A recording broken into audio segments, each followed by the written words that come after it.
Church and Upminster Rotary Club, I think I know. You'll let me know if you can't. They will over there. I've been very kindly asked to do a talk for you on a Turner and Constable lunch time. I know I've only got about 30 minutes, so it's going to be a potted history of some of the works of Turner and Constable. So what I usually do in these circumstances is we'll look at a couple of pictures in detail and flash a few others, just to get an overall feel of the two artists. A couple of things to remember when we're looking at the pictures. Sorry, was Turner and Constable? You don't want Picasso? You want Picasso? No, not today. Okay. There's a couple of things to bear in mind when we look at these pictures. Is one, that we're all going to look at the same images, and we all see the same images until the light from that image, it goes through our eye and then hits the brain, and we all see something totally different. So somebody will be saying, that's a lovely picture, I like that. And somebody will be saying, what the bloody hell's that all about? Because we're all looking at it different depending on our education, personality, upbringing, politics, all that sort of stuff comes into it when we look at a picture. So just bear that in mind. The other thing then is, if there's any questions, preferably if there's any questions, easy ones, not difficult ones, please. And there will only be one joke, so look out for that, there's only one joke. And now we'll start looking at the two artists. This, the best way to look at them sometimes, I feel, is Turner and Constable, totally contemporary, born within a year of each other in 1775, and totally different characters. Constable on the left. I've got just get my. This saves me. Constable. Sorry, Turner and Constable. Turner was, for want of a better expression, a bit of a Jack the Lad. Travelled all over Europe. Bit of a fiery character.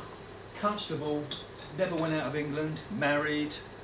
Had children, and usually in general painted just in landscape pictures in, as we know, Constable country. There's a couple of pictures of them, I think, maybe showing their different characters and personalities. Because he there looks like you trust him about as much as you can throw it, and that's Turner. And there's Constable, who looks like he's the type of person you'd want your daughter to bring home for tea on Sunday. And it shows, I think, their two characters, and their characteristics are actually portrayed in their art when you see some of the fiery stuff that Turner painted and the more pastoral stuff that Constable painted. Two lovely pictures, actually. They hang together like that in the National Portrait Gallery in London. And when we look at their pictures, I often use an analogy, a musical analogy of Turner is a bit like Beethoven's Fifth, real powerful, and Constable pictures are a little bit more like a Mozart string quartet with their tone and their mood. And probably there's a good example of a Constable's Hayway that looks a bit like, with the pastoral scene there, a little bit like a Mozart string quartet, with that peace and tranquility in the picture. And we'll look at this one in a little bit of detail, because it is a famous picture. It's in room 34 of the National Gallery in London, painted in 1824, and it's a rural scene of Flatford Mill, the Hayway, and the landscape here was owned by Constable's family. One of the reasons he painted a lot of this area.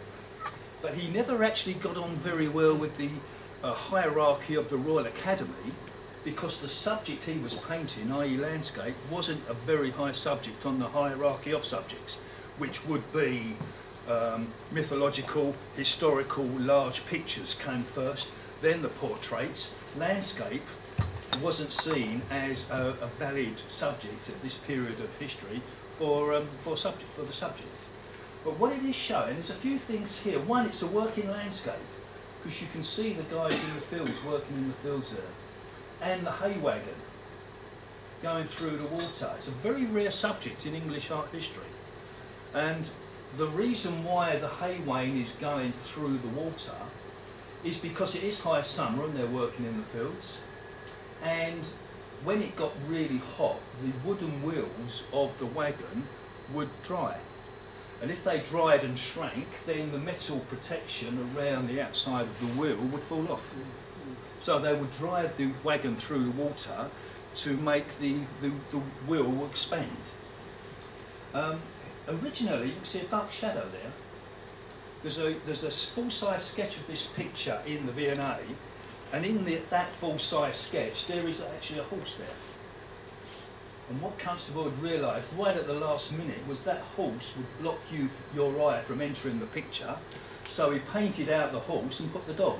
So the dog is leading your eye into the main part of the picture. But when you stand in front of the original now, and you can see on this slide that black shadow there, the horse, is gradually coming through where he's painted over it, and as time's gone on, that horse is becoming more and more visible. So there is a black shadow there. He added the horse on.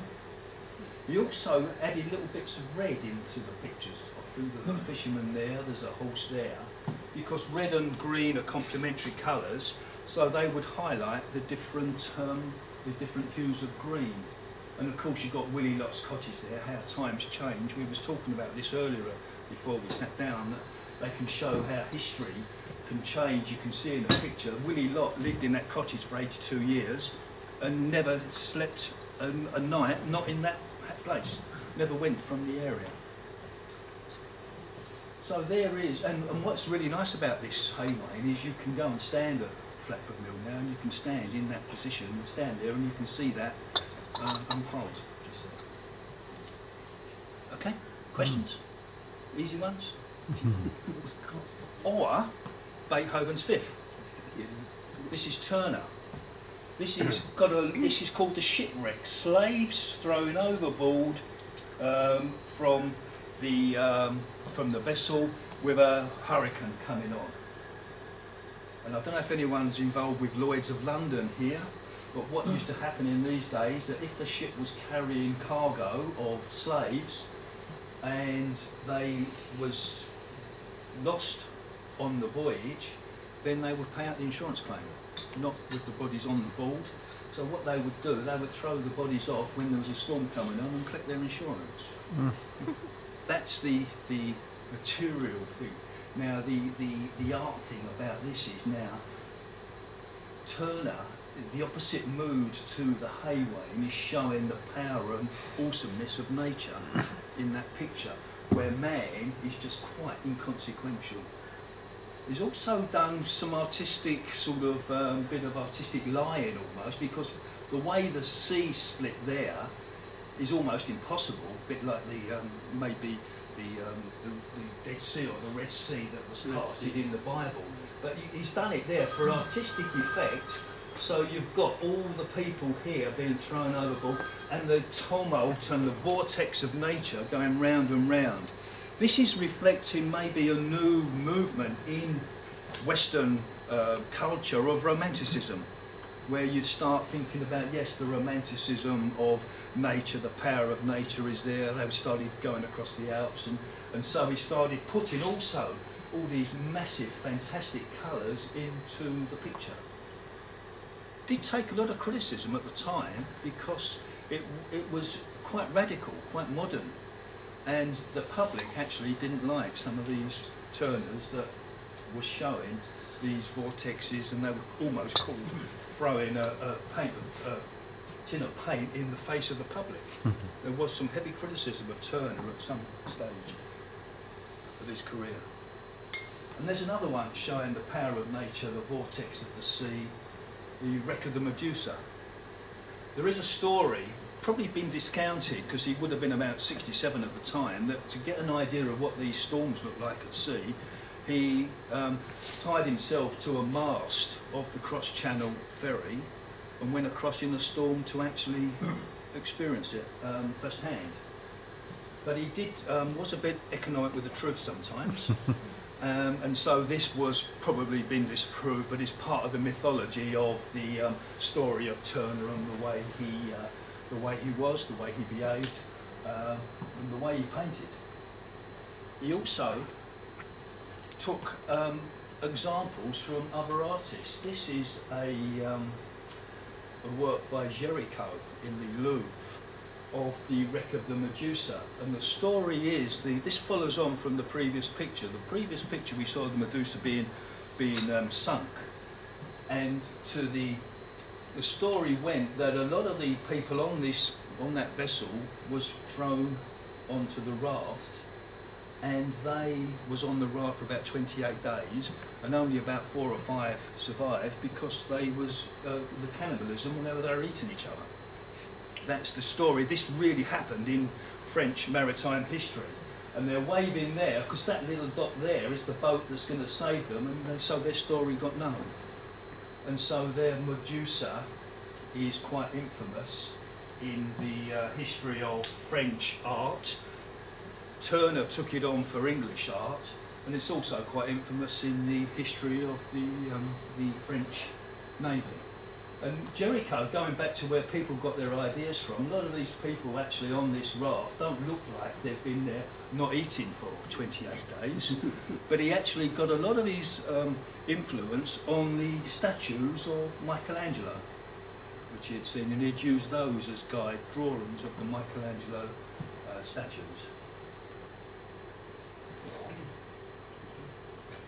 And this is quite a more relaxing picture from Turner. This is quite an interesting one because this was painted when he was 20.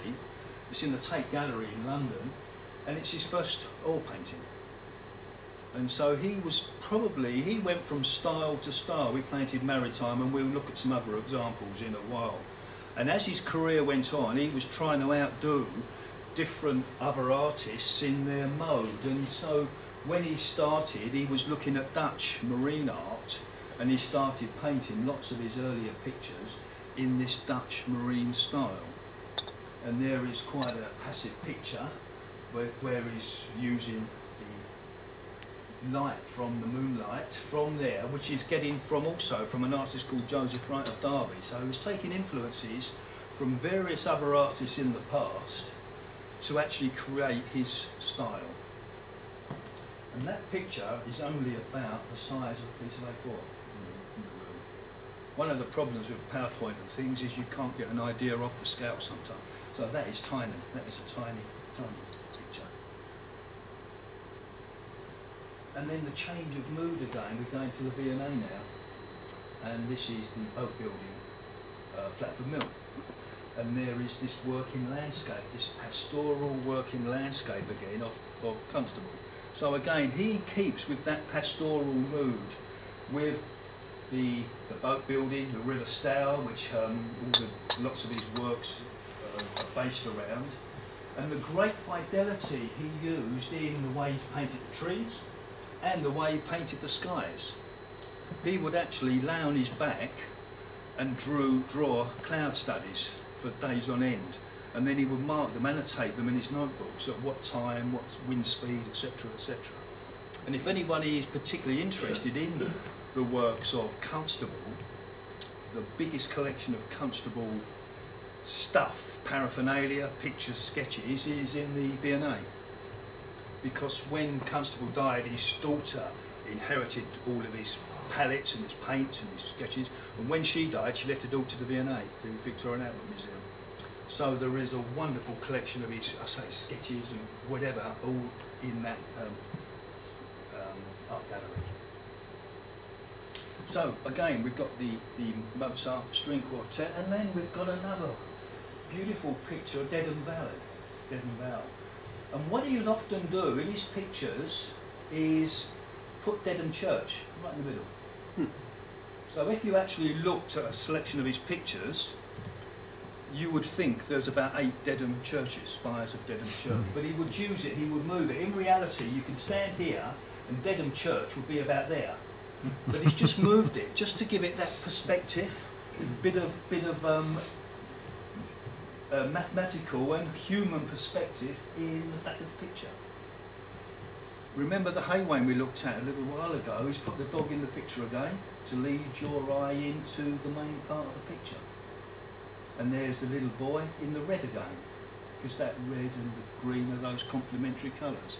So he often just puts a little dash of red which highlights the green. And again, and just another, the beautiful way done the trees and the clouds. I like to mention that story about him doing the sketches of the clouds, because otherwise, you know, he didn't just get up in the morning and think, I'm going to paint this beautiful landscape and the clouds look like clouds. It was years and years of practice of doing the sketches. So when he came to doing the major pictures, you can see from somewhere like the V&A, there's the sketch of the cloud, there's a bird, there's a tree trunk. And they all come then into the final picture. What sort of size was that picture? That is about the size of the original. And there's a full-size sketch. What he did, he painted very slowly. He and Turner were different. Turner was born, his father was a barber and he had to be self-made. He had to really fend for himself. Where Constable, his family were quite wealthy. So he could paint these pictures of landscapes that wasn't really accepted. He could also take his time painting them. And he also done a full-size sketch, and when he was happy with the full-size sketch, then he would do the full-size final work, even though he changed it right at the last minute, like I said in the Hayward. But what happened was, because Constable was only painting these landscapes, in inverted commas only landscapes, it took him 20 more years to become a member of the Royal Academy than Turner, because Turner was painting other things like I've showed you already, and I'll show you some more. So, but all this area around here was owned by his owned by his family.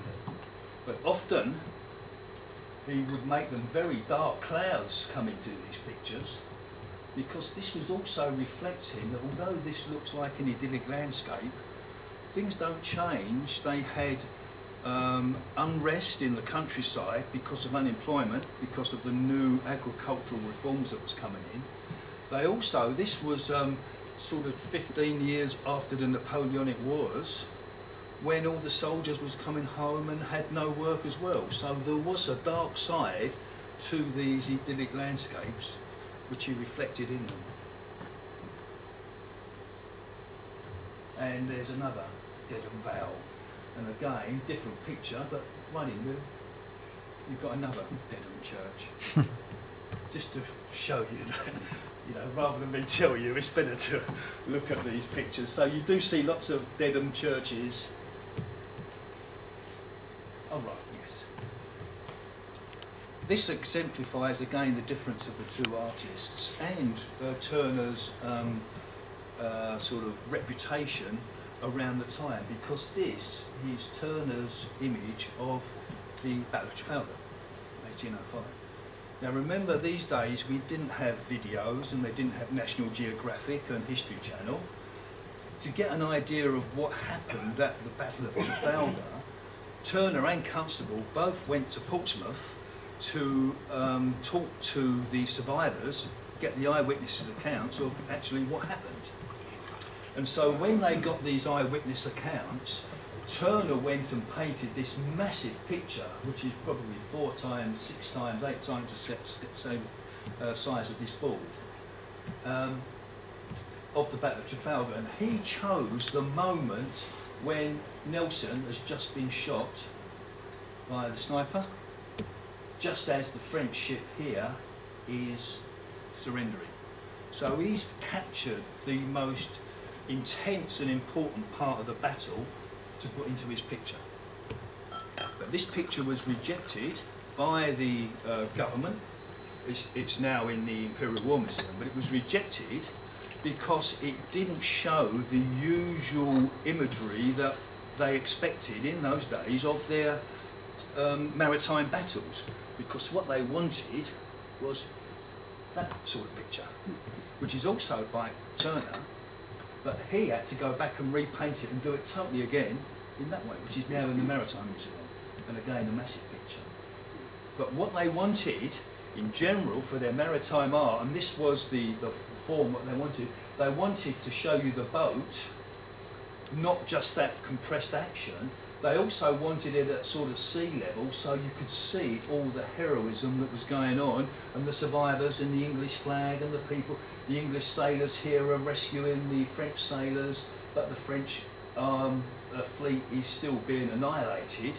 This was what they wanted, to show the victory in all its glory, and from that sort of perspective. So this one was accepted. The previous picture was rejected out of hand, because he was probably, for an analogy, a bit like the Damon Hirst of his day, because he was being radical and innovative. Well, it looks quite old-fashioned now, but it was to the day. This was what they wanted, that sort of picture. But it's still full of action, and again, just to get the idea of the two artists about their different mood, when Constable, he painted it much quieter. The valedictory, the melancholy. This is after the battle, and this is the English fleet limping home, and they're the victors. And now then they're bringing their captured French vessels with them. But he showed it much more, as I say, melancholy. Valedictory there is the aftermath of the battle. He's showing all the smoke and the battle, but all the tumult of the battle has finished, which is what Turner wanted to show in his imagery. So again, I think it just shows the two characters, personalities of the pictures reflected in their art. And that is a beautiful, quite small watercolour in the V&A again. And it sounds horrific, the battles they must have had. I hadn't realised that the majority of the casualties in the sea battles of the day were caused by the cannonball hitting the wood, and it was the splinters that would cause the damage to the sailors. Any questions on any of that? All okay? Any easy ones? How are we doing for? We're okay for time? Yeah. And I'd like to show this, because this, what Turner also did, was he is seen as the father of modern day British watercolour, because this is a beautiful picture, very articulate, the architectural design almost of the rigging and all that, and it's a watercolour, it's a very small watercolour. But he saw some paintings by an artist called Girton, who died when he was 26, and he'd done some exquisite watercolours, and Turner saw these, and he said, right, I'm going to start also painting in this watercolour medium as well as the oil painting medium. And so he started delivering some exquisite pictures like this. He also said about Thomas Girton that if Girton had lived, Turner would have starved. So that shows you the esteem that Turner had for Thomas Girton, the young artist who died at the tragic age of 26.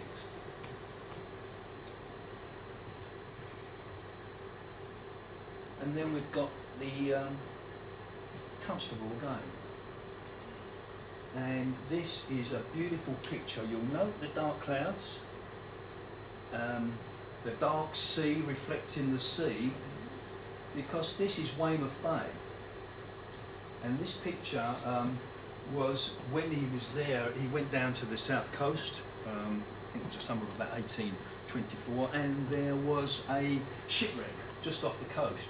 A vessel called the Abergavenny sunk with all hands, including Lord Byron's cousin, who's lost on it. And so when he's showing this idyllic landscape again, the dark clouds in the background, because these seas here, although they look quite pleasant and nice now, again, through reflection, showing the power and the awesomeness of the sea.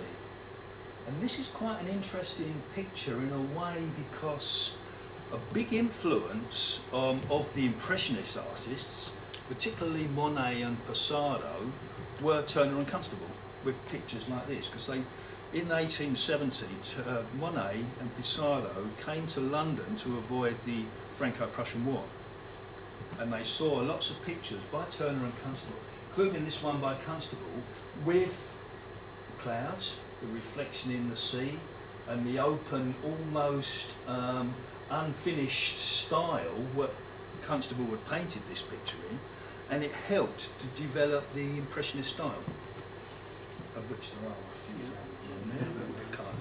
Don't look at those. 'Cause but no, they were big influences on the Impressionists. When Monet went back from London in 1871, he changed his style because of pictures like this and a couple that I'm going to show you of Turner in a moment. That's a very rare picture of Constable's wife. Rare in as much as that he very rarely did he paint portraits. So he painted a picture of his wife Maria just before she died. So Constable had the family, and then he had the wife that died quite young, and 5 or 6 children, and so he that was his sort of lifestyle. Turner never married, never had children, and he made a fortune, of course, because he didn't have all the costs of that. But he did. He made lots of money by. They reckon his best friend and his slave. Some of you might hark to this, including myself. Was his son? Was his father. So his father was his best friend, but his father was also, he called him his slave as well, because what he wanted from his father, he got. This is a picture by an artist called Van der Velde, who was a Dutch artist, marine artist. And when I said earlier that Constable Turner used to want to outdo other artists, it was pictures like this that he looked at, and he said, I am going to start painting these maritime pictures. And so he would paint thus in that style. In fact, you wouldn't almost know who was which, and you're going to see that a few times if we've got time. There's another one. There's a brilliant one here of the English packet, and he was anti-French, remembering this was the time of the Napoleonic Wars. So periodically you couldn't go to France because we was at war with France again. And so what he's showing here is there's the English steam packet, and there's the English with the sun shining on them, the light shining on them, ploughing through the water, while the French in the darkness are all floundering and they haven't got their sails not up. And when you stand in front of this in the National Gallery in room 34 next to the Hayway, you see all the French here. They're more interested in passing bottles of brandy across than getting their actual the sail moving. And the English, as you can see, they're just heading right through, just like.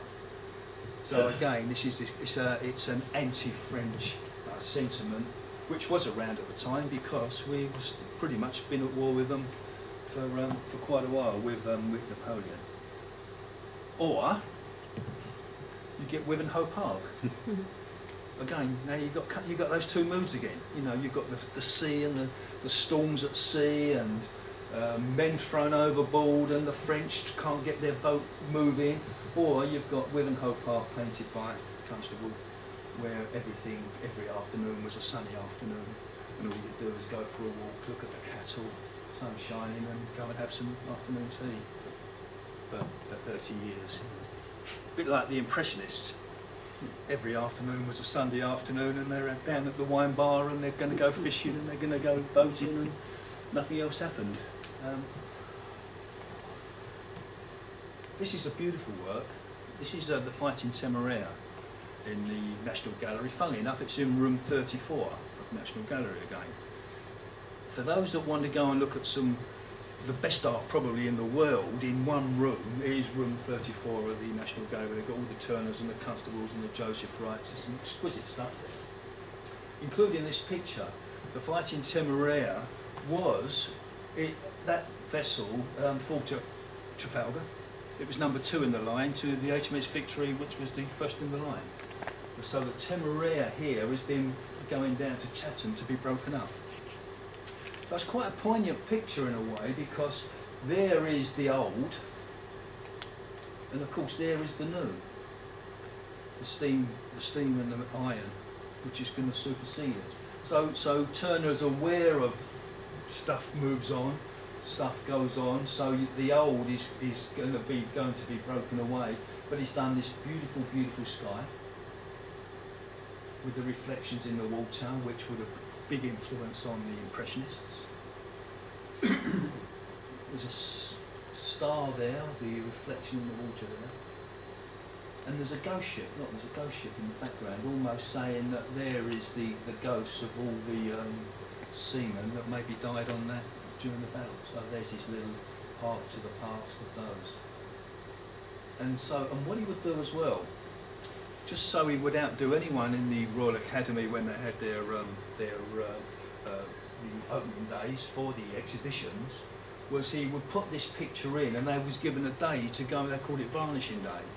But he would always go there at the first thing on varnishing day with his pot of red paint, and he would put all the big highlights in.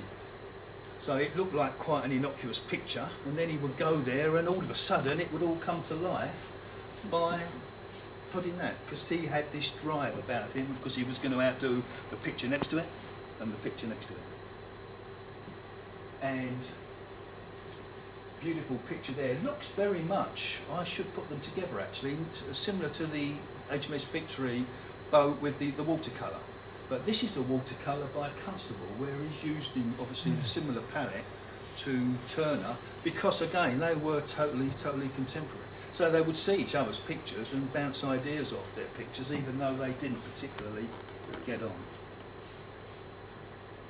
He also went down to Salisbury, using the same motifs that I said, look, because now you've got the cattle are reddish brown, and there's the guy there, not the dog, but he's showing you, look, he's leading your eye into the picture, and that's what you've got to go and look at. Go and look at the spire, Salisbury Cathedral, idyllic movement again.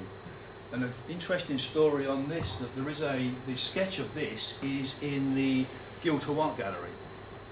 And in the past, from the sketch, they think an unscrupulous art dealer had painted out the spire of Salisbury Cathedral and passed it off as a different picture, until when they x-rayed it and they suddenly found out that someone had painted over the spire, so the spire's been put in again. Oh, you've got this beautiful picture here, the Chichester Canal. By Turner. Another, he toured England, and he toured Italy, he toured the Alps, and when he would tour England, he would do these beautiful, exquisite watercolours in the mood and the style of Constable. But whereas Constable could be seen as just painting those one style of pictures, Turner time and time again changed his medium, and he changed his subject, and he changed the mood totally. Are we okay for? I think we're gonna. Okay. I'll just flick. We'll finish on two pictures. Again, showing the different artists, and then we'll finish. This is Norham Castle, and Turner has painted it in the mist. All this is reflection. The castle you can just about make out. This is one of the pictures that was totally rejected by the public, because you can't actually see a castle, so what's it all about? But it's also one of the pictures that was seen by the Impressionists, and you can imagine them seeing that, and that looks as an Impressionist picture as you're going to get.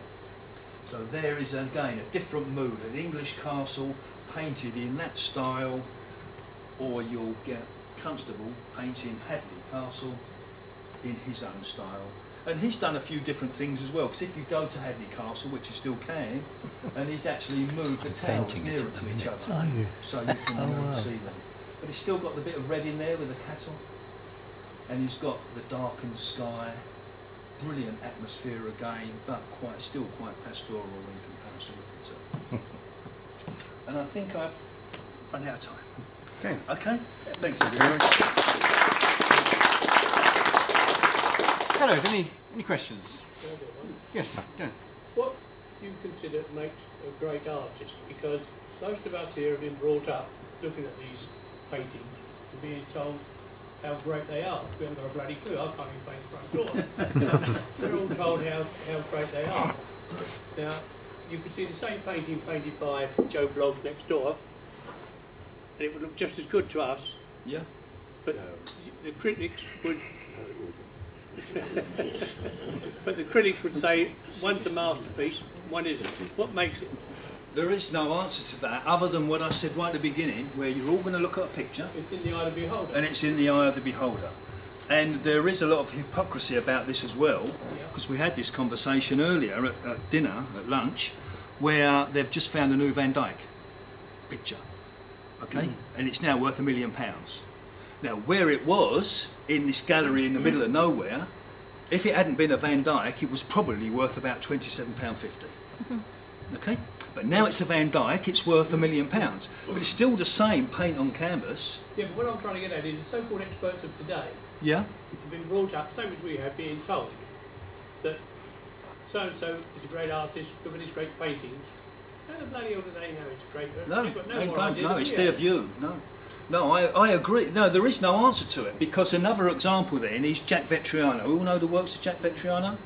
The Singing Butler and things. They're very, very popular. You see them in the art gallery shops in Hornchurch, and people buy the postcards, the mouse mat, the book, but the critics don't like them. So there's not one Jack Vettriano picture in an English or Scottish art gallery. But people will buy his prints by the thousand. But I'm thinking of Tracy Emin. I mean, I think she's a load of Well, that, properly. it still really comes back to what I said at the beginning, that you'll look at the picture, and if you don't like that picture, I could probably stand here for the rest of the week and you still wouldn't like it. But if you did like it, I wouldn't be able to say to you, you cannot like that anymore. And Tracy Emin is a good example. There's a lot of hype. She's got an unmade bed, fine. Yeah. Anyone that's got a teenage daughter knows what an unmade bed looks like, and so why does it become art?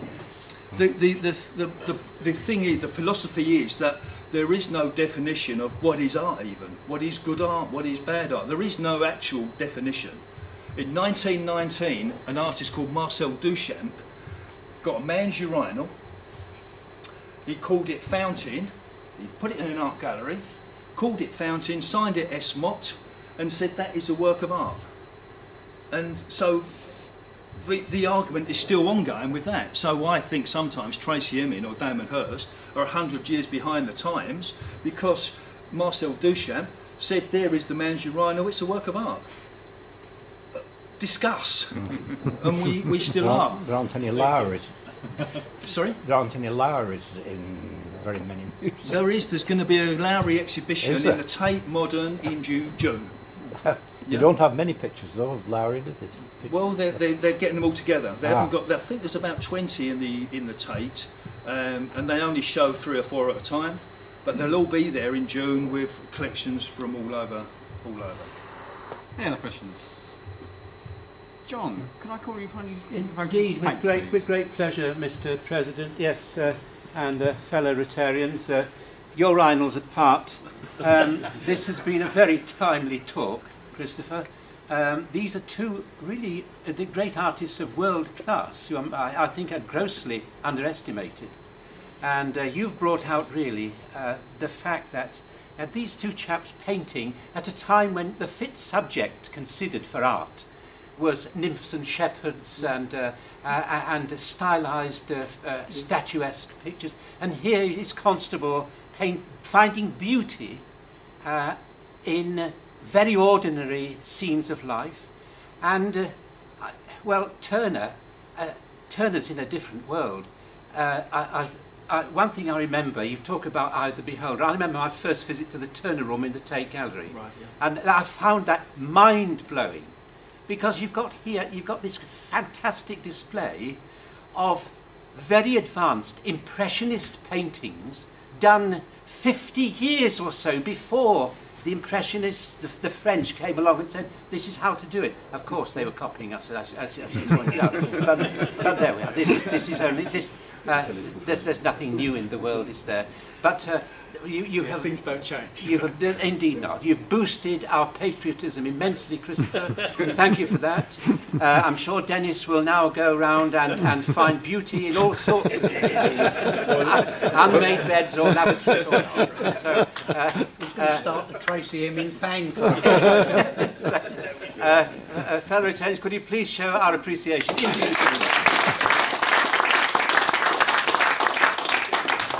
Thank you.